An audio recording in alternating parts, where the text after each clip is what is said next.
Good morning from Panhandle Outdoors, America's only daily outdoor TV show. Your source for fishing, hunting, and information for folks who enjoy the great outdoors. Now sit back, relax. It's Panhandle Outdoors. Good morning, folks. Welcome to Panhandle Outdoors. I'm Winston Chester. I'm glad you're here this morning. We appreciate your viewership. We got a big show lined up, but first, let's take a look at our weather. Brought to us by Gulf Coast Air Conditioning, Drew Pollard, and hard-working crew taking care of our everyday comfort needs. It got a little comfortable this week. Felt good, didn't it? We got a good situation today. The amazing thing on all the day's weather, I'm going to get to the water temperature. But first, the air temperature, high of 86, low of actually 68 tonight, so that's cool. Water temperature, are you ready for this? 83.3. I mean, boom, it went down fast. I mean, this time last week, I'll keep a record of it, 87. So it's in 1 week's time, it had dropped right there at 4 degrees. That's almost phenomenal to see it like that. And you see the results, and I'm going to show some pictures later of Captain Matt Smith, and he was talking about it too. So anyway, I hope you appreciate things like that. I do, and I sort of maybe talk about it too much, but that's a big deal here in nature and outdoors. Let's move on. Our river reading brought to us by Panama City Coca-Cola. Look at the Apalachicola Brunstown. It's reading a 4.1, but look how can you tell when they open the gates up there at Jim Woodruff Dam in Chattahoochee? You can see when they shoot straight up like that means they open all those gates. But it's dropping out. It's going to be dropping for tomorrow. If you're going to be on the river tomorrow, the Choctaw Carabelle, a natural flow to it. It's dropping out a little bit. It got a little high with some of that, not high, but it went up some compared to what we had. It's reading this morning at 2.7. Take a look at our tide chart today. It's September the 22nd. Folks, we have great tides today. We're looking at a situation where you're going to have the high tide at 2:15 this morning and a low tide at 2:47 this afternoon, almost exactly a 12-hour segment there. Going to be dropping out strong, and there's going to be some good mullet fishing. I know there'll be some guys around these bridges, all around different places with cast nets. You can start looking for them. I remember you could always tell fall was in the air if you drove along on the coast, and these old timers would be out there somewhere this time of year with a cast net. Some of them be waiting, and some of them be around bridges. So you don't see a lot of that anymore. Let's go and do our fish and game forecast today, brought to us by Blue Water Outriggers. We're looking at a time 5:16 to 7:16 this morning, and tonight 5:46 to 7:46. It's interesting how that ties in with the peak of the tide and low of the tide. Wind direction will be coming out of north-northeast exactly like yesterday, about 10. And that's that. We got a low pressure area, so it's swinging around, bringing in some of that cool air. It's been interesting to follow the last couple of days. All right, let's take a break. We'll be right back. Okay, welcome back. I get a kick out of my buddy over there in South Walton. Bill Roxby is so good about sending bear videos, and we got a new one he sent a couple of days ago. But the bears, this time of year, we're talking a lot about them. So here we go. Let's roll this one right here. Okay, look at here. Isn't that a great picture in the backyard? Okay, look. So he's pulling down the bird feeder. He's looking around. Isn't that a beautiful coat? How shiny it is. Okay, so he's looking around, and I don't see any bird seed. He said, Bill, you got to do better than that. You got to give me more feed than having an empty bird feeder. So looking around, looking for some other food, and then I guess he starts scratching. Bill, he said, you got to do something about these fleas in your yard, so if you would, go and get it sprayed by some pest control people so I don't get fleas on me. I could sit here all day and just watch. I could too. Isn't that a beautiful, the nature at its finest right there. We've got 4 deer that come in and they hang out, different personalities. Bill is good about holding the camera horizontal and getting a full screen here. Oh, it's something else. Bit me again. That's up in another area. And what's funny is that these, they just don't get in a hurry. And anything they're doing, they just don't get in a hurry. All right, thank you, Bill Roxby, for sharing that with us, and keep us posted on the bears coming in this fall, because they are moving around all. So give me a second here. I'm going to switch back to my iPad. This is a complicated procedure we do here, and Jeff hangs in there with us.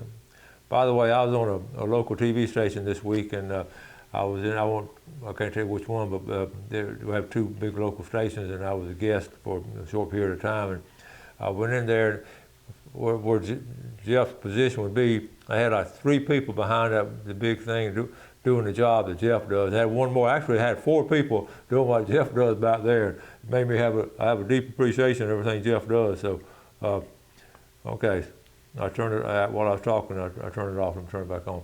But anyway, we're able to get things together here. All right, we got it here. All right, here we go. I got some pictures coming up. Let me see. Let's get started. One of the things I wanted to talk about, tomorrow dove season opens up, and I was going to write this stuff down, but I found it online anyway. So just safety procedures real quick. This is founded. I just looked up some sick dove safety rules, and I pretty well the ones I was going to do. The NRA family, that was on their site right there. So anyway, number 1, position in the field. We've talked about this before. Spread out, sort of hunker down behind cover. So just get a good position there and look across where everybody is. Number 2, eye and ear protection. I'm not, I wish I'd done that when I was younger. I don't wear eye protection, but I don't do like I say. I mean, don't do like I do like we say. Eye and ear protection all the time. Young people need this for sure. Ear protection especially. Okay, that's 2 of them. Number 3, understand the angle, never shoot level. This is what you got to tell young people that bird starts flying and dips down and they're already concentrating on it. So do not shoot level. Never shoot at birds that are flying level. Number 4, don't load ready to shoot. Now what they're talking about, because I had to read this, there's no reason to walk through the dove field with a loaded chamber. And I agree with that. So once you get your spot you're going to be, get set up, and then go ahead and load your gun. Go, keep it loaded then. But when you enter the field and when you leave the field, make sure it's not loaded. And to know where the limbs are. Number 5, keep your shooting area clear. If you have a hunting dog, make sure you keep him with you unless he or she's getting ready to retrieve. And number 6. This is a good one. Remember, there will be more birds. If you miss one or you don't get a shot at them, or it's flying too low, don't worry about it. There's going to be more. There's always going to be more in a dove field. I got a kick out of that because that is so true in all situations. I got to shoot that one. I got to shoot that one. Okay, now let's move on. I want to say we're going to give a special shout out this morning. We're going to wish this couple right here. How about this? Happy 50th anniversary. Michael Harris's mom and dad, Johnny and Darlene Harris, 50th anniversary today. And we really love y'all and appreciate y'all and thank you for all you do in helping Michael in his endeavors. I told Michael to send me a younger picture back in the day. How about that? Boy, Michael sure looks like his dad, don't he? Michael and Darlene, they're great folks there. Happy 50th anniversary. Okay, hope you have a great day today, special day. Let's take a break and we'll be right back.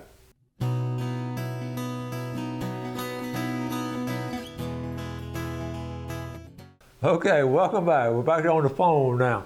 This is going to be interesting because for an outdoorsman, all outdoorsmen love watermelons. So, how do you tell when a watermelon's ripe? Because even at this point in time in my life, I've eaten them my whole life, and sometimes if I'm not careful, I get one that's not ripe, and nothing aggravates me more than get an unripe watermelon, ripe Billy Grantham. And so we learned this a good while back, but you take a broom straw and you sit it on the watermelon, and if it turns, that watermelon's ripe. If it doesn't move, that watermelon's not ripe. And we started doing this, and my problem is sometimes I don't have a broom straw with me when I walk by the watermelon, and if you buy them off the road up there in Jackson County, you ain't got to worry about it. But anyway, I told Gail, I said, let's video this, because we did it the other day. We got one the other day at one of these local stores that wasn't quite ripe, and it aggravated me. So we went back and just a couple of days ago and got one. I said, we're going to take the straw with us. So I tore a straw out of the broom. Think about it, a lot of these folks don't have brooms with straws in them anymore, younger generation. So here we go. So I'm going to talk over these. I'm at a local store here. So there's the straw, okay? Gail's video, and so there's the straw. Put it on the watermelon. Okay, look. It's not moving. It's not moving. So, okay, no on that one. All right, so now let me go to, Jeff is going to take a minute to go back to the video. So just bear with us. I got 4 little clips here. All right, this is the second clip. Okay, so now, so it's not moving. Okay. I took 3. I put 3 out. So that one's not moving. Okay, so now I'm gonna go to the other one. Number 3. There are 4 of them. Okay, check this one out. Okay, so I put this watermelon on this one right here. Uh-oh, look at it moving. Okay, thumbs up. That's the one we're gonna get. A lot of times the straw was bent, and that's the reason it didn't go, let's see, the straw was bent. Okay, so here's the last segment right here. So here I am, I'm putting the watermelon in the buggy, okay? Everybody's happy. Okay, so the straw, it really does that, folks. It's amazing. We've tried it, and so that's the trick. A lot of y'all know that, but some of y'all may not know that, but it's a way to get ripe watermelon. It's amazing what you can learn here on Panhandle Outdoors. I just get tickled sometimes, all the stuff we get to do. All right, let's move on. I got a couple of pictures to show you. Let's talk about this real quick. Coming up next weekend, we've talked about it several times, but it's going to be next weekend, the 7th Annual National Forest Trash Cleanup, 6 a.m. to 11 a.m. It's going to be at Highway 12 and Forest Road 105. Bring some kids with you, and let them walk around and get them a little buggy to ride around in, and Michael Harris' number on the bottom, and Joe Hall. So anyway, I'm going to try to make it, man, my schedule, well, we talked about it before. This time of year, you see a lot of bees. We haven't talked about wildflowers this summer. I just want to go ahead and I know a lot of y'all are seeing them, and they're sort of the hummingbirds and the bees and the butterflies, all of these wildflowers, they just have a special place. And I'm not going on all of them, but y'all know, if you can, leave them in the area they are. I did this 2 years ago, talking about taking others and older people. I made this little acronym, Outdoorsmen Taking Olders and Others Outdoors, AUTO. Well, that club never got started, but it's still something in the back of my mind to be thinking about doing. I checked, this is our shark tracker. I'm not going through the whole thing, I just took a screenshot of it. Folks, there are no sharks out here. Listen, this was yesterday. There was no, usually you see the little blue markers all over the place. One up here in New York, and then one, they got some down here in South Carolina, I don't, number 8's down there, but nothing, no sharks around Florida. That's interesting. You don't see that very often. And they did this, and we didn't know about it. We didn't get to talk about it 2 days ago. It was on a weekday, and it's a good idea, but they're going to do it again. The St. Andrew and St. Joe Bay Estuary program, they're going to have an open house. And what they're doing, and these people saying, I wish I'd seen this, so it didn't get advertised good, but they're going to do it again October the 7th. The Friends of St. Joseph Bay Preserve, and what it is they're showing the actual plan for the St. Joe and St. Andrew line here. Okay, we're going. This is interesting. Matt posted right here. For the record, this is very important now. For the record, we've officially entered the infamous fall pattern. As a precaution, keep your fingers and toes in the boat at all times. And these are 2 of his customers, and they had a grand time. They were from McMinnville, Tennessee, and in fact, she posted right here. She and her husband just had a wonderful time. Best way to start your day, fishing in the bay with Captain Matt Smith, and catching these cute fish with a pretty fur. But anyway, they had a grand time. But when Matt out there every day comes and says this, you know it's happening. Boy, this is a big bear. Ronald Mathis up there, really big bear. We'll talk about all the problems we're having. And then Billy Grantham sends this, Southern Calhoun County sightings. This is different bears now. All over. We'll talk about this. We're going to talk about this some next week. So anyway, a lot of things going on as far as the outdoors and the bears. We spent a lot of time today. We saw that video of South Walton, Calhoun County, and Northern Bay County, all bears. So be careful. They're not going to come after you unless you get between the mama and the cubs. So just be careful. Wendy Wendy has one in their backyard coming up out of the woods, and she gets a little scared because she don't know if the mama is got the cubs behind her when she gets out of a car. Sometimes she can see the bears. That's in Port St. Joe. All right. Now let's get ready for our famous Friday fishing forecast coming up after this. But let's go and do our drawing. We're going to add a name, Steve Thompson. Okay, you add a name. We'll keep all these names in here to the end of the year, and then we'll do it again. So here we go. $20 gift certificate. Okay, Topper Dog Seafood. We appreciate their support doing this for our viewers. How about Joseph Senn, S-E-N-N, or Senn, S-E-N-N, Joseph Senn. Okay, and then a big red snapper is going to go to, from Ebro, Greg Ward. All right, I'll put them right here. When you get down there, talk to Clay. If you're not, or Kenny, Clay or Kenny, pretty well keep up with the show and know what's going on. And if you're out of town, going to be a week or two later picking them up, sort of touch base with me, so I sort of let them know, and they're good about doing that later. They're real good about that. All right, let's take a break. We'll come right back.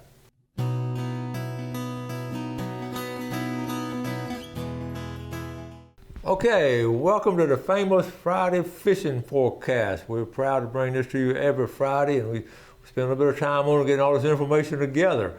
And one thing we'll talk about first is going to be the freshwater part. I mean, think about the video we just had on with Bill Shields and Dennis Sauls, and what were they doing? They were catching a mess of catfish on the river. And so this time of year, we're going to talk about inshore later, but let's talk about freshwater right now. You think about it, the two main river systems, but think about all these creeks and sloughs, and Bill Shields spent his lifetime on the water. And yeah, he's fishing an area that he's just sort of found last year or two, and that's where he started catching them. That's a thrill, one of the thrills of going freshwater fishing around all these creeks and all, because there's so many. Let's go over to Choctachi River. I was looking at it last night. Choctachi River. If you put in right here at Ebro, and just go down the river, okay?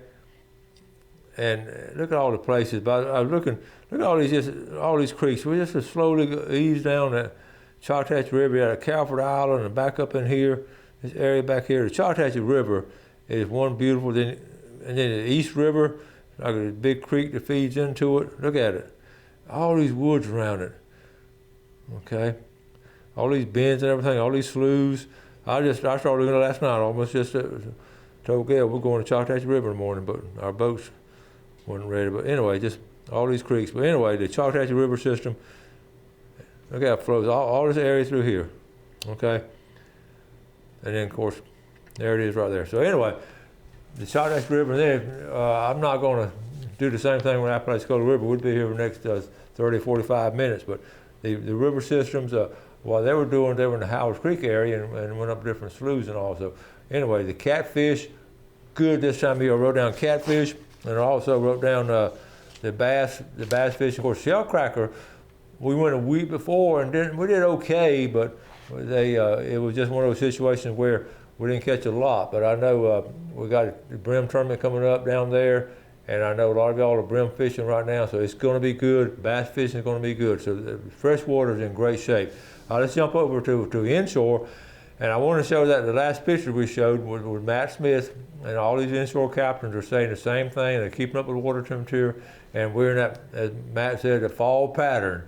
So you saw the results as far as the redfish those folks caught. They caught all the other fish too. They had a grand time. They were from, like I said, McMinnville, Tennessee, and I know they went by there and sent all those pictures to their friends, and that's what happens. And they come down to fish. And one thing about Matt, he's strictly catch and release. And so those fish will be out there today, if you want to go back there today and catch them. They might have smallmouth. But anyway, the big thing about the inshore is hot, and that pattern the same way in Choctachi Bay, St. Andrew Bay, St. Joe Bay, and the Apalachicola Bay area. So that's going to be good. But I want to also mention flounder gigging. Now, what's going on with the flounder and mullet? They're doing the same thing. They're sort of gathering up. They're sort of easing way back through the bays and headed on out to pass. Now, remember, flounder season will be out in about 3 weeks, October 15th. It'll be out. So if you're going to go floundering, you need to go and get on it and try to go. every year talk about going and doing different things, and I'm waiting for Joe Eddie to give me a call, so I'll go with him. Let's go down to West Bay. West Bay is really pretty this time of year. If you get a chance to get into West Bay, just ride through there. Good fishing all through this area here. We're getting okay, the mullet, like I said, they're gathering up, and they're going to be, you're going to see guys, and they're right here. One of the top places, you see, this is sort of the bellwether place as far as the guys getting on the edge of the bay right here, up under the bridge. Of course, you can park here and walk out to the walkway there, and that's a good place. That's where old timers have caught mullet for years, right there. Okay, now let's go over here toward East Bay. East Bay is in great shape. I hadn't talked a lot about East Bay lately.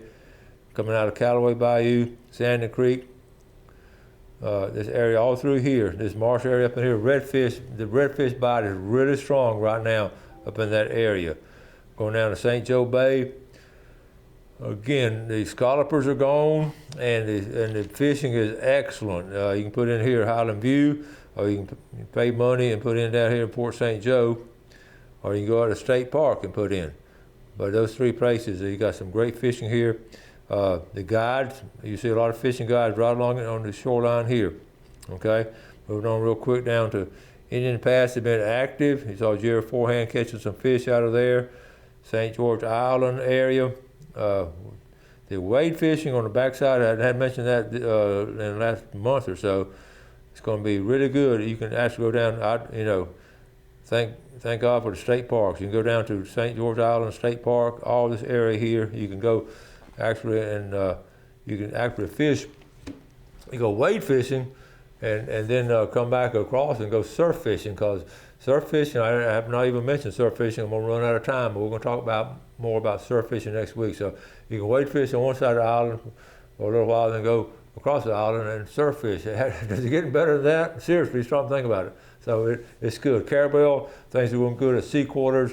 Get up Carabel River. You can catch freshwater. You can catch on the same trip. You can catch freshwater and go out in the bay and catch some saltwater species. So we're blessed in this area in the Florida Panhandle, and I'm blessed here to have great viewers like y'all, and also our sponsors. We appreciate all of y'all. Got to wrap it up. Y'all have a great weekend.